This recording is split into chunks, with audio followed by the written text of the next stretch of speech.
मुमताज आलम रिजवी जी, चलिए आप ही से शुरुआत करती हूँ। मुख्यमंत्री योगी आदित्यनाथ बड़े अच्छे ढंग से बताने की कोशिश कर रहे थे कि देखिए डिमांड सिर्फ 3 जगहों की है, हमने 3 जगह मांगी, एक जगह पर हमने अपना संकल्प पूरा कर दिया, अब मथुरा काशी की बारी है। क्या समझौते से कोई रास्ता निकल सकता है? क्या इस तरफ आप लोग आगे बढ़ेंगे? देखिए, ऐसा है कि समझौते की बात बाबरी मस्जिद के मामले में भी होती रही है, ऐसा नहीं है कि बात नहीं हुई है, लेकिन समझौता उसे कहते हैं कि जब दोनों लोग कंप्रोमाइज़ करें। समझौता ऐसा नहीं है कि ये हमें दे दीजिए तो ये समझौता, ये समझौता नहीं है। ये तो ये है साहब कि हम कह रहे हैं कि हमें दे दीजिए तो आप दे दीजिए, तो ये समझौता हो गया। नहीं, दोनों को एक एक कदम पीछे हटना पड़ेगा।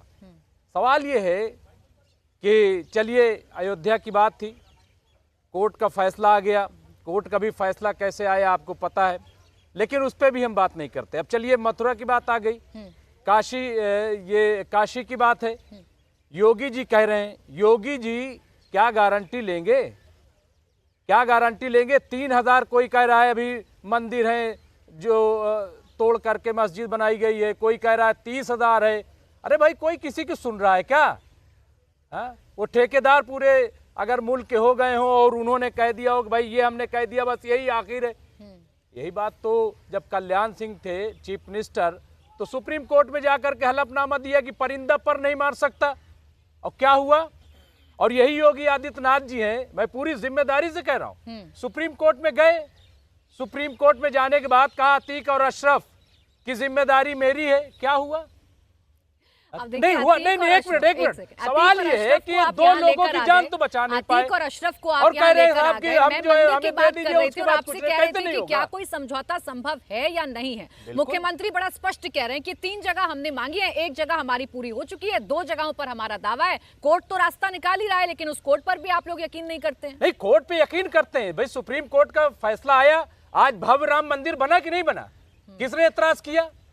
लेकिन अब आप ये कहेंगे कि भाई वो मामला टूट जाता है, तो भाई जो चीज जहां रही है, जो तारीख में दर्ज हो गई, उसका जिक्र हमेशा होगा, याद रखिए। आज क्यों आप लोग कहते हैं कि साहब 1000 साल हम गुलाम रहे, कोई कह रहा है कि साहब मुगलों के दौर में रहे, कोई कह रहा है अंग्रेजों, क्यों कह रहे? तारीख तो याद रखी जाती है ना, तो इसलिए तारीख याद, और फिर सुप्रीम कोर्ट ने जो बातें कही है उसका जिक्र होता है। लेकिन क्या किसी ने प्रोटेस्ट किया? नहीं किया। अब आप इधर आ गए तो खुल करके आए ना, मैं एक से साफ साफ कह रहा हूं। देखिए, आज योगी जी खुल गए और ये बहुत अच्छी बात है।